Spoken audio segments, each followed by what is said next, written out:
This is Lecture 60A that accompanies Chapter 63 in next year's ABCs of Communism, Volume 3, Bolshevism 2018, Communism in East Asia. And their subject today is the origins of the overseas Chinese. The chapter is quite a bit more extensive than this lecture, but I'm going to try and hit some of the high spots here so that you'll know what I think is the most important to take away from it. Beginning with, in 1995, Sterling Seagrave wrote one of the most important investigative reports of our time in a book entitled Lords of the Rim. It is a succinct history of one of history's most important players, the community of the overseas Chinese. And having said this, I must also point out that while Seagrave is an excellent historian, he is not one of ours, and therefore his terminological lexicon of definitions is somewhat different from a Marxist one, and will differ from the lexicon you are learning in this series of lectures and in these books. Thus, this is not a book report, nor should you mistake his history for a history written by one of us. On the other hand, the fact that Seagrave has proven himself over many decades and in many books to be a reliable chronicler of history means that his material is far more useful than most of the crap written by cap academicians. Now, Mr. Seagrave grew up on the China-Burma border, according to the biographical data provided by his publishers, and this background undoubtedly influenced his early interest in such phenomena as the Sung dynasty, the Yamato dynasty, the Marcos dynasty, and the Gold Warriors, all titles of other of his books. At any rate, the origins of the overseas Chinese communities lies in the developmental, socio-cultural stages of China's advanced theocratic chiefdoms, slave kingdoms, and its feudal empires. The essence of the Chinese movements overseas, meaning outside the boundaries of the China that they knew into other lands, is that these were people searching for opportunity as they wished it to be. And they were the world's first bourgeoisie.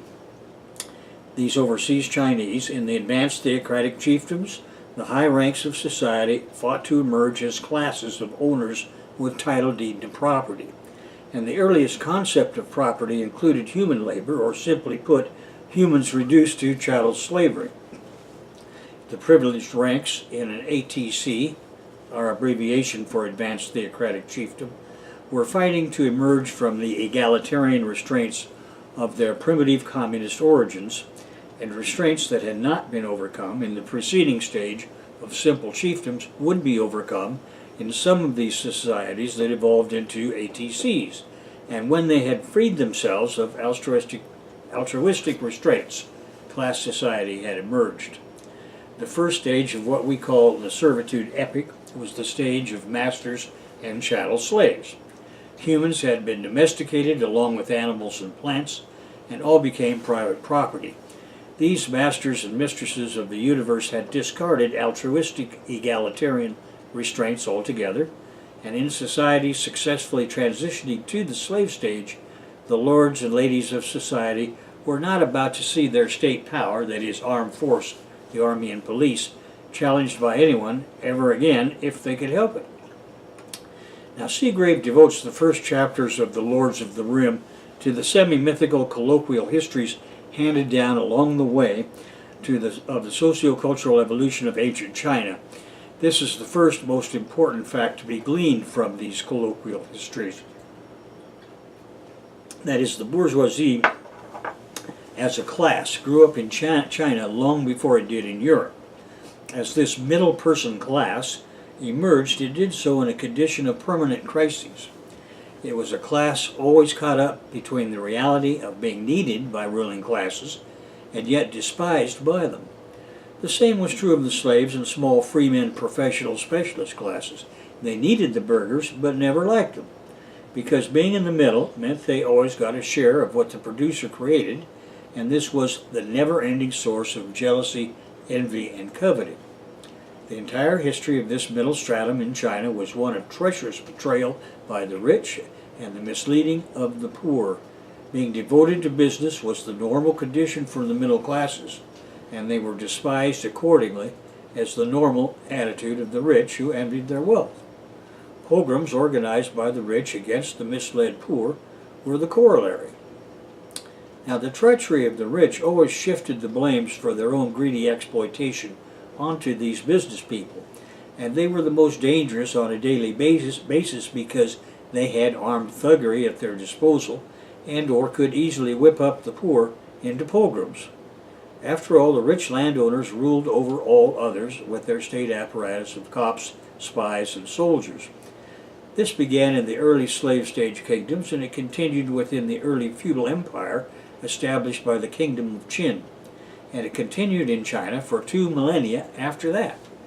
One answer for middle people was to flee to lands where they could do business in a less hostile environment, and so the history of the overseas Chinese is as long as the history of the beginning of that persecution. Now, the diagnostics.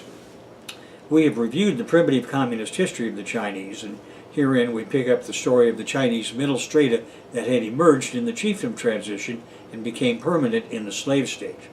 In particular, these are the professional specialists of all types who left the transition as fully fledged journeymen of both sexes and had less luck in the servitude epoch back home. So moving into foreign lands are the metal workers, ceramic artists, textile masters, shopkeepers, restaurateurs, builders, intellectuals, and their apprentices. From all groups, but especially the intellectuals, come the accountants, moneylenders, and bankers. The close-knit family ties and cultural and language connections of these specialists and entrepreneurs gave them a ready-made foundation for entering receiving lands as effective contributors to local economies. To the degree that there were alcohol and drug vendors, pimps, and prostitutes among them, they had an additional foundation for offering the pleasures desired by some in all-class societies. Another diagnostic of the overseas Chinese was their education. Knowledge of the great works of the spring and autumn period Chinese writers was always bedrock, and amongst them the most important was the scholar Sun Tzu. Second to spring and autumn writer Confucius, he is the only ancient Chinese writer known to people in the Western Hemisphere because of the many foreign editions of his book, The Art of War. For our purposes, we can say that the story of the overseas Chinese has 2 origin anchors. The first anchor is the origin of the king of the slave stage kingdom of Qin, who became the first emperor of feudal China. The second anchor is the overthrow of the third emperor of feudal China by a massive underclass rebellion. So going to the first anchor, the mercantile capitalist class had been in existence since the Shang kingdom of ancient times that had evolved into the Zhou kingdom. Now, as we've seen, the Zhou period evolved into the spring and autumn period with the 2 classical writers, Confucius and Sun Tzu. It was in the latter period of this spring and autumn time, the 3rd century BC to be precise, that the greatest merchant capitalist in China's then long history concocted his great plot, namely to seize control of the slave stage kingdom of Qin, which would eventually conquer the other 6 warring slave kingdoms to create China's first and feudal empire. This great mercantile capitalist was named Lu Puwei. He had grown wealthy in the brokering of manufactured commodities of textiles and ceramics, silk, and in precious metals, especially jade and pearls. He had accumulated knowledge of bribery and conspiracy, following The Art of War by the great Sun Tzu, and this wealth and knowledge allowed him to conclude that there was nothing to prevent him from buying his way into taking over one of the warring slave stage kingdoms. There were 7 of these, and he took aim at the one he deemed most vulnerable. That was the kingdom of Qin. Qin was northernmost of the 7, and in rather constant conflict with the hostile neighboring peoples. Accordingly, it had long had to have a fit and ready standing army.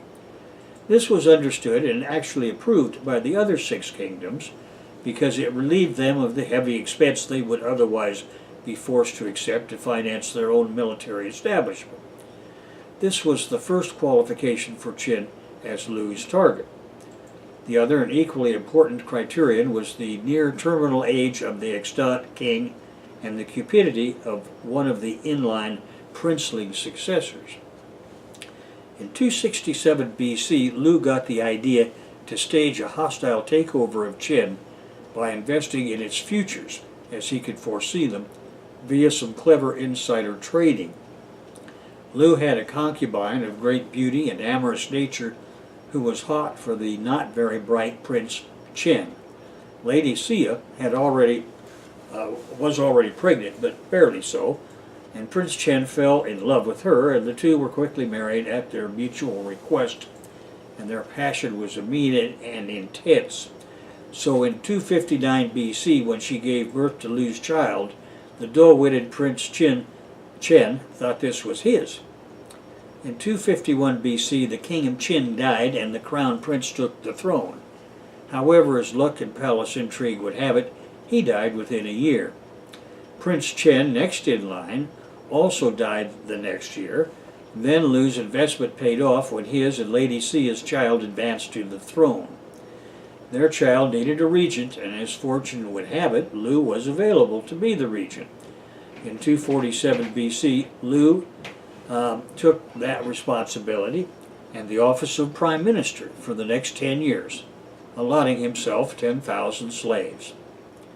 Lu needed some intellectual support to fog over his commoner origins, and accordingly he brought 3,000 thinking persons into his realm.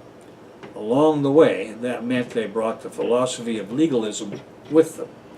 Now, Confucius had been the chief ideologist of the slave owners, and he had preached an extremely reactionary form of the chain of being, where everything that existed was preordained. It has always been this way, most importantly, of course, the idea of slaves and masters, and should always be so. Law was what the master said it was in all cases. Now, the legalists preferred a prescribed set of rights and responsibilities that would give them, as middle persons, intellectuals included, some legal rights. And that's where they got the name. So for his period as Qin boss, Lu modernized his large standing armies. You will recall that the other slave kingdoms were happy he had this military establishment for their mutual defense and paid for it from his own pocket. Meanwhile, all the codified knowledge of technical China was included in his Harry Seldon type of encyclopedia we know as the Spring and Autumn Annals of Master Lu. Now in 238 BC, the son of Lu and Xia took the throne in his own right. His mother was hurried off to a palace where she could finish her remaining years getting laid, and Lu was sent away as well, for the lad knew his mother and his regent had been fucking all along. He had learned the art of war of Sun Tzu by this time and handled these two accordingly. Over the next 17 years, the king of Qin, spelled Q-I-N in most texts now, conquered all his neighbors.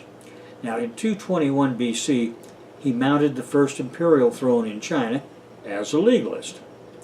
Now this Qin Empire had 3 emperors. During the rule of the first Qin emperor, this relatively young and well-educated man realized that he had to keep the formerly slave labor and now feudal fief corvée labor out of the hands of the nobility.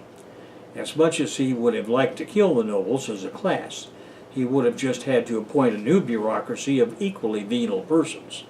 Therefore, he moved them to his capital city, where the secret police kept a close eye on them. He then used scholar eunuch bureaucrats to do their work of running their fiefs, all the while encouraging the nobles' high living desires to keep them in debt, without funds to hire soldiers, and their noses to the grindstone. The tasks he had set them were administrative over agriculture and irrigation, and digging and lining canals, road construction, erecting and maintaining massive walls. These works were essential to keep surpluses flowing into the treasury, and to keep the peons from running away in the night. Desperation always resulted in peasant and slave flights through mountain valleys and over mountain ranges, especially to the north, and just to be sure that the journey would be hard, families were hobbled when women had their feet bound by custom and law. By the end of the first emperor's reign, there were 6,800 kilometers of paved roads in China, twice the length of the Roman imperial road system. The scattered walls of earlier slave kingdoms were now completed and or connected, and gave us the Great Wall of China that ran for 2,600 miles from the desert of West Sian across mountain ranges to Liaotung. A 7.5-foot wide highway divided into 3 lanes ran from Beijing to Inner Mongolia. 700,000 men labored on the now discovered First Emperor's tomb that included the vast terracotta army of soldiers, retainers, and horses.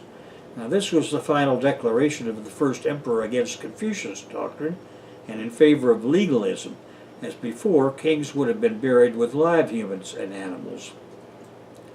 China's Benelux, homeland of the overseas Chinese. In Volume 1, I explained how the Spanish feudal aristocrats and nobles had feared the rise of a national bourgeoisie within their own frontiers. That had led them to encourage would-be caps among their burgeoning burgher class to emigrate to the Netherlands and the Philippines, not to mention into the New World. Now exactly the same thing was happening in China. The emperor and his new class of fellow aristocrats and top-dog dukes were concerned with their own bourgeoisie. While keeping his nobility in check with labor drafts for all kinds of construction, he packed up and shipped his national bourgeoisie to South China, beginning with the conquest of the Yue Kingdom, spelled herein as Y-U-E-H, and then all the land south to the sea. Tens of thousands of merchants, shopkeepers, unemployed semi-proletarians, and criminals were sent over the years to Zhejiang, Fujian, and Guangdong provinces. They could support themselves with agriculture and do whatever business and trade they had in their repertoire. In time, some of these people and their descendants took to the seas. A secret long-distance overland trade route was built connecting China to Indochina via Burma and to Siam and India. When, after 15 years, the first emperor died, the second emperor, not nearly as competent, succeeded him, and he lasted only 3 years, and the third emperor lasted 46 days. The end came for the first empire of Qin in a massive revolt of the underclass. Now that brings us to the second anchor, the Desi Zayn Uprising of 209 BC. This big swamp village, or Desi Zayn Uprising of July 209 BC to December 209 BC, was the first uprising against Qin rule following the death of Qin Shi Huang. It is also known as the Uprising of Chen Shang and Wu Guang, both of whom were army officers. They had been placed at the head of commoner soldiers, being north to participate in the defense of Yuyang and Yulin, Shanxi. Halfway along in Anhui province, they decided to revolt rather than face execution for tardiness. Chen and Wu organized a band of 900 villagers to rebel against the government. Other similarly situated persons became the colonels for armed uprisings all over China. Within a few months, their strength grew to around 10,000 pissed-off peasants. Battlefield reverses were inevitable when they tried to confront trained regulars in open field head-to-head. Both were killed, and their insurrection ultimately unsuccessful. On the other hand, Wu and Chen set an example that was to be followed by Liu Pang and Zhang Yu. The Imperial Resolution by Han. Yet there would be no real end to this rebellion because its feedstock was always present, always growing, and that would not end until it found an outlet. The masses of Chinese dispossessed farmers, ronin, pirates, and bandits of all sorts, bankrupt merchants, escaped prisoners, and adventurers all kept arriving and all eventually found new lives. In 202 BC, Liu Ping was the boss of a slave chain gang working on the first emperor's tomb when he rose to lead another mass uprising of the underclasses.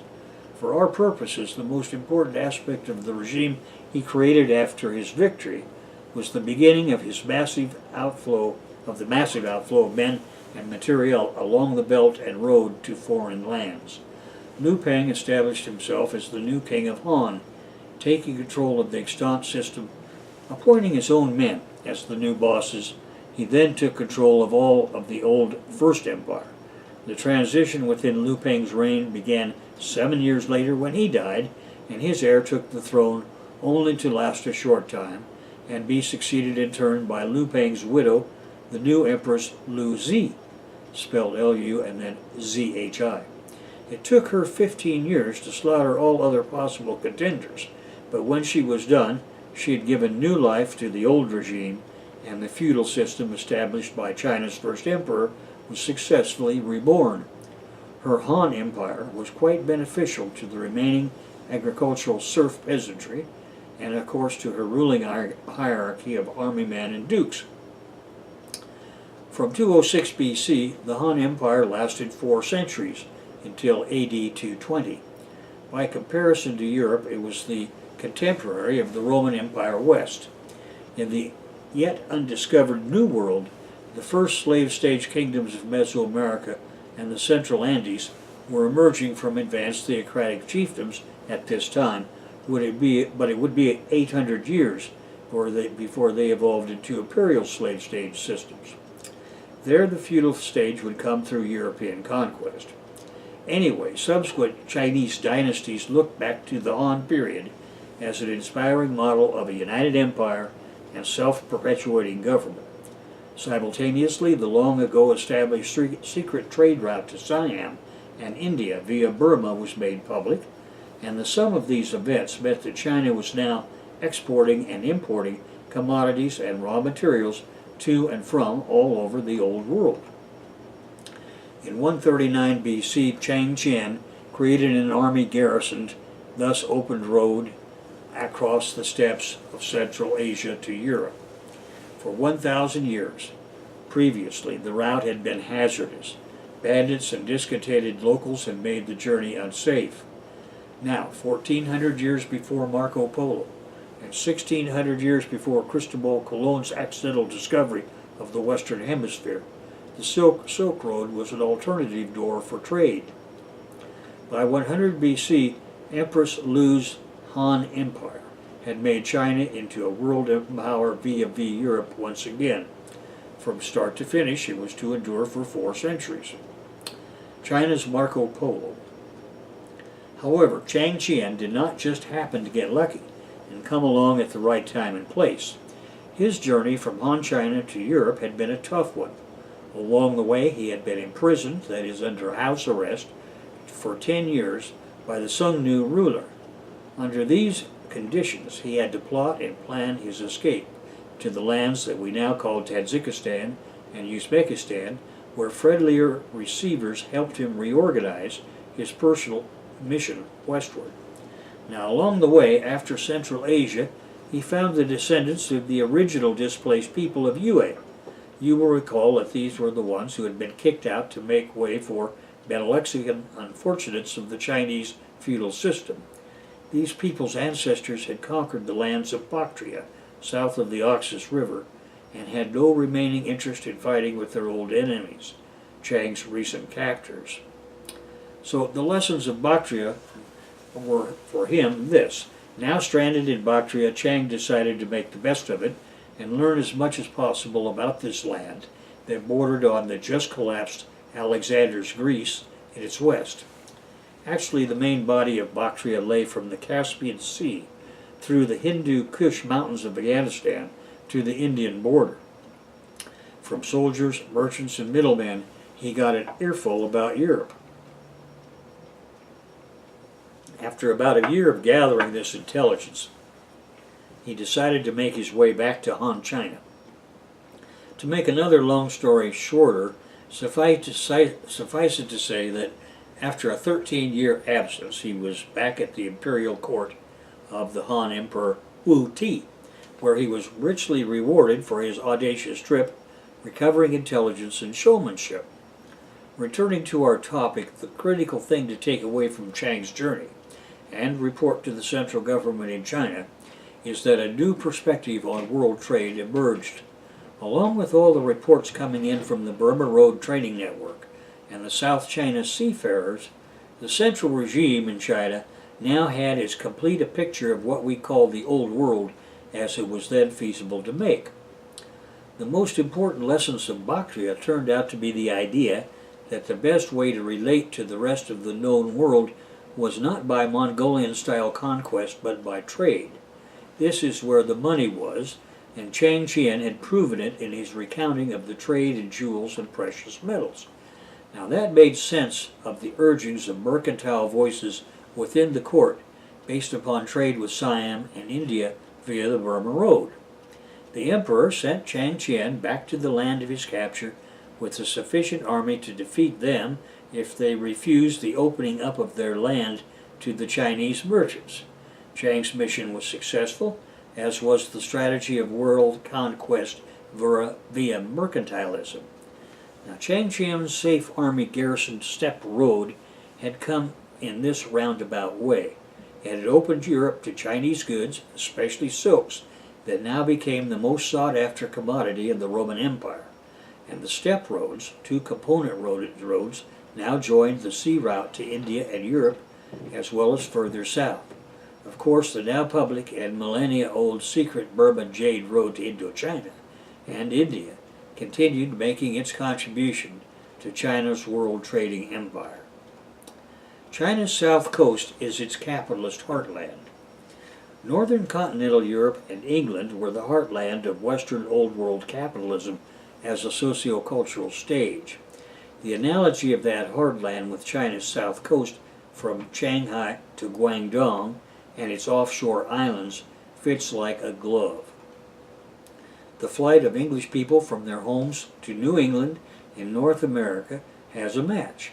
It is the flight of the peoples of South China's coast to overseas destinations. Again, the analogy fits like a glove. The economic essence of this south coastal Chinese kernel of socio-cultural stage capitalism was the same as in the European kernel. Sterling Seagrave calls the people of the South China coast the children of Yue. Originally, in the spring and autumn period when Sun Tzu described them, they lived in the kingdom of Yue. China's first emperor expelled his unwanted bourgeois, unemployables, ronin, and anyone else he didn't like to the land of Yue after having conquered it, and that changed the south coast of China forever from Shanghai all the way to Guangzhou, or what used to be called Canton. The incoming Chinese pushed the native populations off their lands low and high. As always, when two cultures meet, they bled and bred. Together forever, they built irrigation agriculture and set up shops. Most importantly, in the long perspective, were their shipbuilding and maintenance industries. These were the wood and hinges of the overseas door. That door, once opened, led to the lands which so many of the next generation of South Coastal Chinese would be destined. The proof lies in the fact that of the 21st century overseas population, 95% comes from ancient Yue, the provinces of Zhejiang, Fujian, and Guangdong. Now, the new generation of the South China coast had a ready-made market overland to the north for all they could sell. In fact, since Chang and Zhou times, the South had been the source of a broad spectrum of exotic products. The seafaring crafts and trades already existed in those times and had brought such things from far-off lands to the mainland. The new capitalist kernels along the South China coast simply built upon that at a new order of magnitude. For the 4 centuries of the Han Empire, the children of Yue perfected their bourgeoisified, agricultural, maritime, mixed economy. By perfected, I mean they expanded their activity into every nook and service of craftsmanship and service trade. In AD 220, it all had to change again when the Han Empire to the north exploded due to its own internal contradictions. This resulted in another wave of immigrants to coastal China, and this time the immigrants were people of wealth and equally well trained in the arts of life, including commerce. The wreckage of Han lasted another 400 years and saw the rise and fall of the 3 kingdoms. Each had governmental control, at least nominally, over south coastal China, of intermittent periods and incomplete spheres of control. All, of course, tried to collect taxes that were necessarily arbitrary in nature, that is, how much can the market bear, and to be avoided in the capitalist enclave port cities along the south coast. Avoidance and evasion of customs duties is always an essential art in smuggling, and was no less so in capitalist enclaves. As always, this involved the permanent suborning of government customs officials by the now well-formed mafias of northern newcomers and their southern compradors on the upkeep of their thousands of permanent payroll ronin. And that brings us to a conclusion of the first part of our discussion of the origins of the overseas Chinese community. And next time we're going to bring it up to the present day and role of the overseas Chinese.